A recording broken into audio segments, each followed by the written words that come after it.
Ketika matahari mulai berjalan pulang dan langit mengaduk-aduk warna, senja datang sebagai perenung.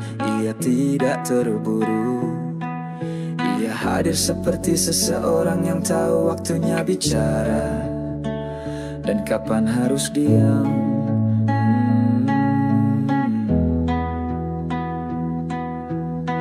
Ini saatnya kau melepaskan genggam, bukan karena kalah tapi karena mengerti bahwa tidak semua harus digenggam terus. Bahwa ada saat untuk mengejar dan ada saat untuk membiarkan segala yang dicapai menyusun narasinya sendiri dalam diam.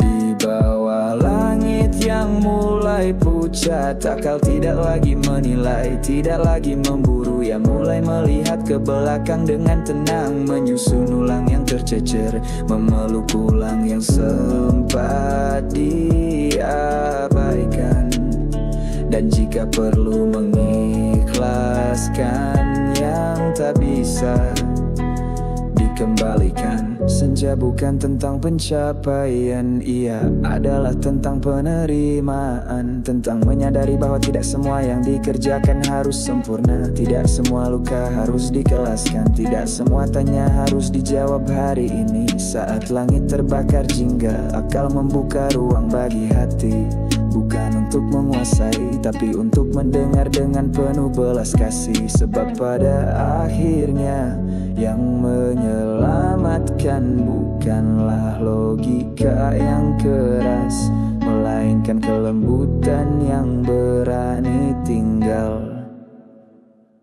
Di bawah langit yang mulai pucat, akal tidak lagi menilai, tidak lagi memburu. Ia mulai melihat ke belakang dengan tenang, menyusun ulang yang tercecer, memeluk ulang yang sempat diabaikan,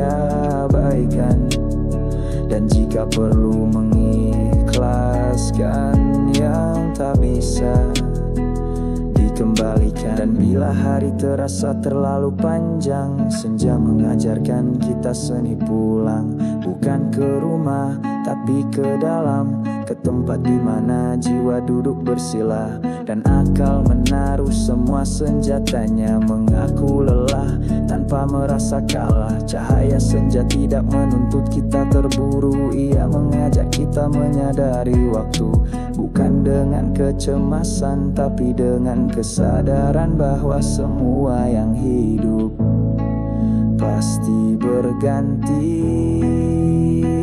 Di bawah langit yang mulai pucat, akal tidak lagi menilai, tidak lagi memburu. Ia mulai melihat ke belakang dengan tenang, menyusun ulang yang tercecer, memeluk ulang yang sempat diabaikan, dan jika perlu mengikhlaskan yang tak bisa dikembalikan. Di senja akal bukan lagi pengendali, ia menjadi saksi diam-diam, mencatat hal-hal kecil yang nyaris luput, seutas senyum yang tertahan, sebuah kalimat yang disimpan, sebuah maaf yang mungkin terlambat tapi tetap layak dilepaskan. Dan ketika gelap mulai menetes dari ujung langit, akal tak lagi menulis, ia hanya menghela napas panjang seperti daun yang akhirnya jatuh tanpa protes, sebab tahu waktunya memang sudah sampai. Di bawah langit yang mulai pucat, akal tidak lagi menilai, tidak lagi memburu. Ia mulai melihat ke belakang dengan tenang, menyusun ulang yang tercecer, memeluk ulang yang sempat diabaikan,